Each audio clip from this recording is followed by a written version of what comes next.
বাংলাদেশের ছোট পর্দার জনপ্রিয়তম অভিনেত্রী মেহজাবিন চৌধুরী এবার বড় পর্দায়ও নিজের অবস্থান পাকাপোক্ত করছেন।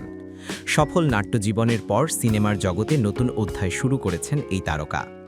তবে ভবিষ্যতের স্বপ্ন নয়, তিনি বিশ্বাস করেন একজন শিল্পীর প্রকৃত পরিচয় তার কাজেই প্রকাশ পায়।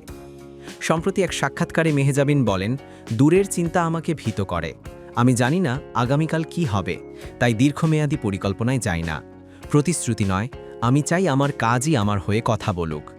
বর্তমানে তিনি একাধিক চলচ্চিত্র ও ওয়েব প্রজেক্টে যুক্ত থাকলেও বিস্তারিত কিছু জানাতে চাননি। কারণ হিসেবে তিনি জানান, প্রযোজনা সংস্থার নিয়ম অনুযায়ী আমরা নিজেরা অনেক কিছু বলতে পারি না। কখন কিভাবে ঘোষণা আসবে সবকিছুই একটি নির্দিষ্ট প্রচারণা কৌশলের অংশ। তবে একথা অস্বীকার করেননি যে বড় পর্দায় কাজ করার আনন্দ একেবারে আলাদা। সিনেমা শিল্পে নিজেকে নতুনভাবে উপস্থাপন করার সুযোগ আছে। ভালো গল্প ও চরিত্র পেলে আমি সবসময়ই রাজি, বলেন মেহজাবিন। দর্শকপ্রিয় এই অভিনেত্রী আরও বলেন, আমি বড় প্রতিশ্রুতি দিতে চাই না, বরং চাই আমার অভিনয়, চরিত্র ও কাজের মাধ্যমে দর্শক বুঝুক আমি কতটা চেষ্টা করি। অভিনয়ের পাশাপাশি তিনি এখনও সামাজিক যোগাযোগ মাধ্যমে বেশ সক্রিয়। নিয়মিত ছবি ও ভাবনা শেয়ার করেন ভক্তদের সঙ্গে। ফলে পর্দার বাইরেও মেহজাবিন হয়ে উঠেছেন নতুন প্রজন্মের অনুপ্রেরণা।